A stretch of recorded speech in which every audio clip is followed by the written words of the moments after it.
What is a good resume? Well, a good resume is a resume that will get you to an interview. There is no set format that one can say that is a definite resume, but what one should do when developing a resume, they should develop a resume that would really project his or her qualifications to an employer. In other words, what might be a good format for one person might not be a good format for another person, but when developing the resume, the person should really develop that particular kind of format that would attract an employer to them so that they could get an interview. What information should be included on a resume? Well, basic information such as name, address, telephone number, previous work experience, and education. Then there are some other things that you can add. You can add a special skills section, and a lot of that is optional. And but the basic information: name, address, telephone number, previous experience, and education. Is there any information that should be excluded on a resume?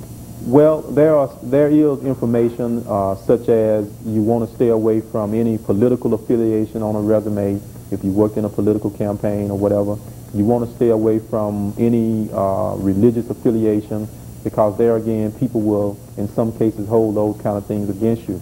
Also, you don't want to mention, if you're a female, you don't want to mention how many children you have and those kind of things. So you want to really make sure you don't add anything to the resume that could be used to rule you out when the employer is screening through the resumes. Lately, there's been a lot of emphasis on mature workers and hiring mature workers. It seems as if they have special problems obtaining employment. What can an older job applicant do or say during the interview to enhance his chances of obtaining a job? Older job seekers do present some problems in the job market. What those people should do is really project the fact that they are mature, the fact that they have experience, the fact that they're more settled, and the fact that they won't be missing days off the job, and just really project that experience, that maturity level, being settled, and having the experience and the wisdom to hold a job. So mature workers, and you'll find that over the next, say, 10 to 15 years, there will be more mature and older workers, as we call them, in the job market, because the baby boomers are growing into that 30 to 40, 45-year age group. So it's going to be less hectic for the mature workers in the time to come.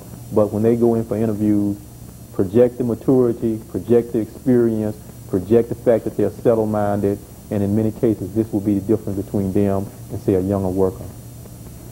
We've discussed the resume and its purpose to get you to the interview. Could you tell us briefly some do's and don'ts of interviewing? Well, what one should do during interviews is really, since we only have a few seconds left, is really just project a positive image. Don't go in talking negative against your previous employer. Try to go to the interview alone. Project a positive appearance and know your qualifications so that you can give that information back to an employer. So those are just some very brief basics on the interviewing skills. And Ms. Singleton, our time is running short. Coming up next is going to be WABB with Ron Reams, and tonight's guest will be former Mayor Lambert Mims, and he'll be speaking on Alabama's waterways. So we know that this is going to be a very informative show coming up, and we hope that you do stay tuned for WABB. I promise, Ron, this week. So, Ms. Singleton, okay, do you have, I still say it wait.